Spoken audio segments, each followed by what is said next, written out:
சில நேரம் ஆண்டோடைய சமூகத்துல போகும்போது நம்மளையும் அறியாம நமக்கு ஒரு கண்ணீர் வரும்.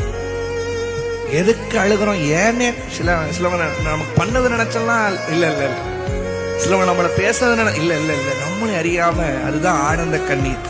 ஆண்டவர் எனக்கு யாரும் நிக்காத போது, எந்த உறவும் என்ன நேசிக்காத போது, எந்த உதவி எனக்கு யாரும் செய்யாத போது ஒருத்தர் வந்து நின்று செஞ்சாரு, அதை நினைக்கும் போது எனக்கு ஆனந்த கண்ணீர்.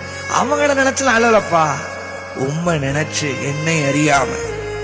சங்கீதக்காரன் தாவீது சொல்லுகிறான் சங்கீதம் 16 அவர் சமூகத்துக்கு வந்தாலே எனக்கு நித்திய மகிழ்ச்சி, நிரந்தர பேரின்பம் உண்டு. சங்கீதம் 16 கடைசி 3-4 வசனங்கள் வாசிங்கன்னா, அவர் ஏன் வலது பார்சத்துல தான் இருக்கிறார், என்ன பார்க்கிறார், என்ன சுமக்கிறார், அதை நினைக்கிறேன், துதிக்கிறேன். என்னோட சேர்ந்து அந்த பிரச்சனத்தோடைய ஆண்டவரை நினைச்சு அவர் சமூகத்துல வரும்போது அவரை நினைச்சாலே உங்களுக்கே ஒரு தெய்வீக ஒரு தொடுதலை, ஒரு இன்னர் ஹீலிங்க நீங்க பார்ப்பீங்க, ஒரு தேற்றுதலை பார்ப்பீங்க.